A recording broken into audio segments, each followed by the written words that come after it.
official home for Beaver sports. On the campus of Bemidji State University, this is The Huddle with Zach Lunt and Dan Amundsen. The Huddle starts now. Welcome to The Huddle. I'm your host, Zachary Lunt, and my co-host over here is Dan Amundsen. How's it going?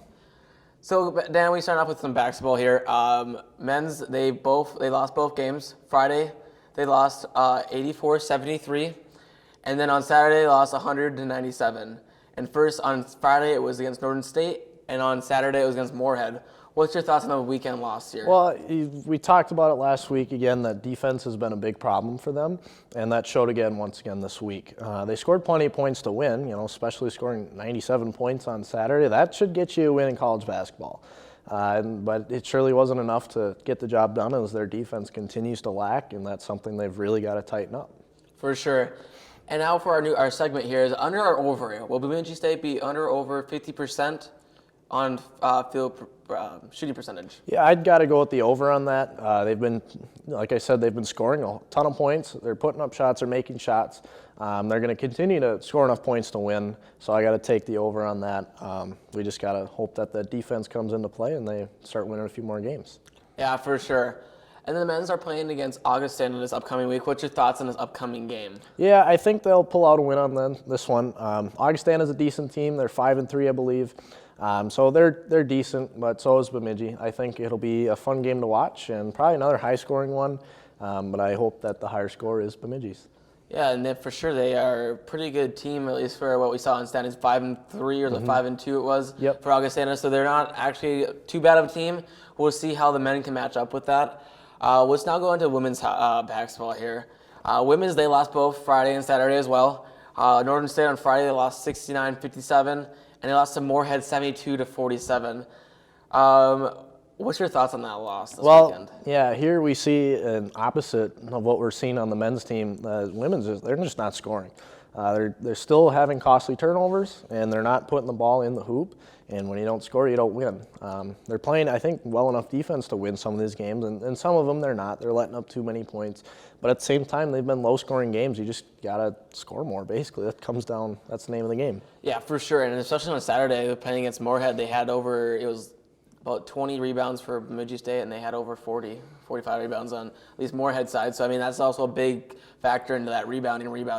Yeah, you got to get those rebounds. If you don't rebound, you're giving the other team too many chances, and that leads to more points on their side and less points for you, and that's how you lose. Yeah. And what do you think BSU women's team has to do to get on track here? Well, I really just think they need to hammer down some drills in practice, get that ball in the hoop, whether it's layups, field goals, maybe just go back to your basics, making free throws, stuff like that. Don't try to get too fancy. Just try to get some simple plays, simple game plans that's going to get the ball to the hoop, get you quality shots, and get those shots made. Yeah. Do you think BSU, for this upcoming game, they're playing against Augustana on Friday and Saturday, do you think BSU will be over or under 60 points? I gotta go. Side. Yeah, I gotta go with the under. Augustana, their women's team is very, very good. They're 10-1. I can't see this being a game where they get back on track. I think they're going to be held to probably under that amount of points, under 60 points. I can't see it. Them righting the ship on this game. So we'll look for that in coming weeks. Yeah, and so what's your thoughts on the game, at least? Because you already said about that they're probably going to be under 60 points, but what else do you think? Do you think they have even a chance to even compete, or do you think they're just out of the loop? I hate to say it, but I think this might be one of the uglier games, especially that we've seen so far. Augustana, they're just a really good team, and Bemidji hasn't proven themselves, but Augustana has. So this could be one that gets out of hand. I hope it doesn't, but I wouldn't be surprised if it does. Yeah, especially this 10-1 is a pretty good record as a basketball team, and our women's team has struggled a lot, especially on the three-point line. I think we had less than 20% almost on the three-point line. So, I mean, that's not good when we shoot for like 8 threes for 30 and we don't make most of those. So For sure. So let's go into women's hockey here. So BSU lost Friday 3-0, and they won Saturday 3-1. What's your thoughts on those games? Well, it's a good sign. They swept last weekend or 2 weekends ago, and then come back and win another one this weekend. It looks like we're turning the ship in the right direction, which is what we've been wanting to see. It's what we've been hoping to see all season. It's coming a little late in the year, but it's starting to come now, and I like the way they're playing. They had great goaltending all weekend, and that's how you're going to start winning more games. So I'm really happy with this weekend, actually. Yeah, for sure. And then their next upcoming game is against Union College. Do you think they're over or under? Will they have a combination of 8 points, over or under? I'm going to go with the under. I really liked, Lauren Bench played really, really well, especially 2 weekends ago and this weekend. She set actually a record for the most minutes, for most shutout minutes for Bemidji, I think with 161 minutes. So I really like the way she's playing. I think she's going to keep the puck out of the net. And Bemidji's offense just hasn't been super, super great, so I could see some low-scoring games this weekend. Yeah, and so what do you think about this game? Do you think they're possible Bemidji will sweep the game, or is it going to be a split possibly? Yeah, I'd see more of a split. I don't have enough confidence in them yet. Like I said, I really like the way the direction they're going, but I don't have enough confidence in them yet to say they're going to sweep a series like this one. But I can see them pulling out one game, for sure. Yeah, for sure. So the men's, we're going on to BSU splits the games this weekend. The Friday night, BSU wins 4-0, and then on Saturday night they lost 4-2. What's your thoughts on the losing against the 1-13 team? Yeah, so now a 2-win team, unfortunately, and Bemidji's not the team who wanted to give them that second win.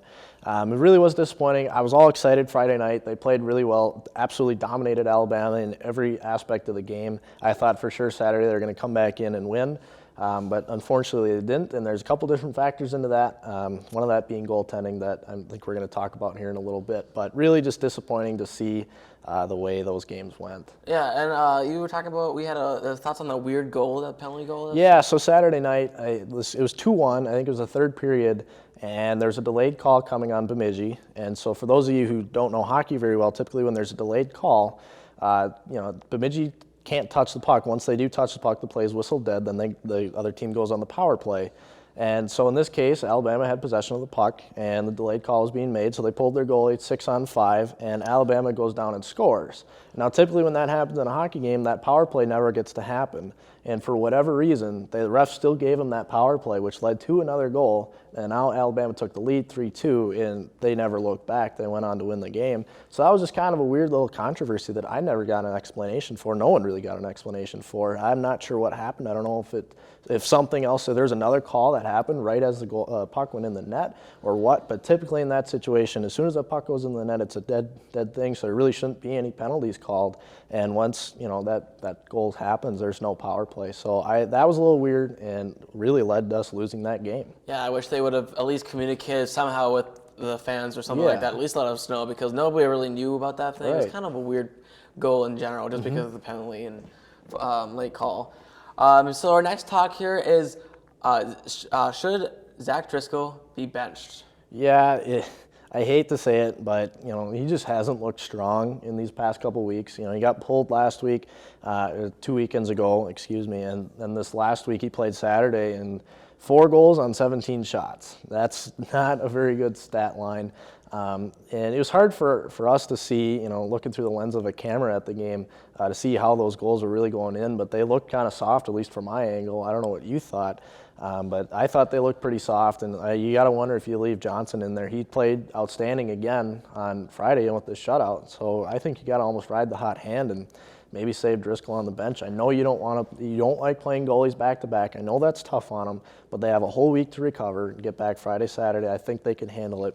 So if I were the coach, I would really consider that as being an option. Yeah, at least test it out and see what happens Friday, Saturday, if it can work, because they used to have Blitzer who could do both Friday and Saturday nights.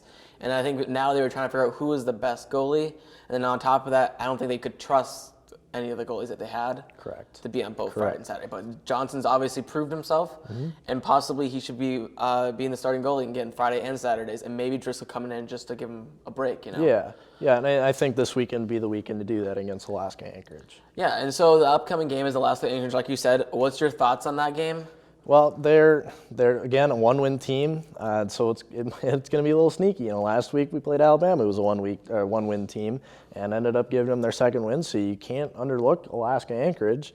as they could come in and steal another game just like Alabama did. Now, granted, Alabama's a big rival of ours, and that could be a factor. They played a little harder against us, and Alaska's not necessarily that kind of a team, but at the same time, you have that same risk. You come in and take them as some cream puffs, you're going to go and lose a second game, you know. You don't want to see that happen, but with a one-win team, you could test something like running your goalie back-to-back games out and see if that's going to be something that can happen, or if Johnson's just not in good enough shape to do it, or if there's another factor in it. But I would like to see that happen this weekend because I think we can go win both these games. Yeah, for sure. So will BSU score 5 goals in both games, over or under? I got to go with over. I think. Charlie Combs is really, really hot right now. He had a hat trick Friday, which we didn't mention. He was the WCHA Player of the Week. So I think he's going to stay on fire and probably put a couple in himself, and he's got the rest of the team to back him up on that. So I'm going to go with the over. Yeah, for sure. Well, that's all we have for this week. But also, we are going to be done for the rest of the semester. We'll take a couple of weeks off for Christmas. So I hope you all have a great Christmas. Merry Christmas.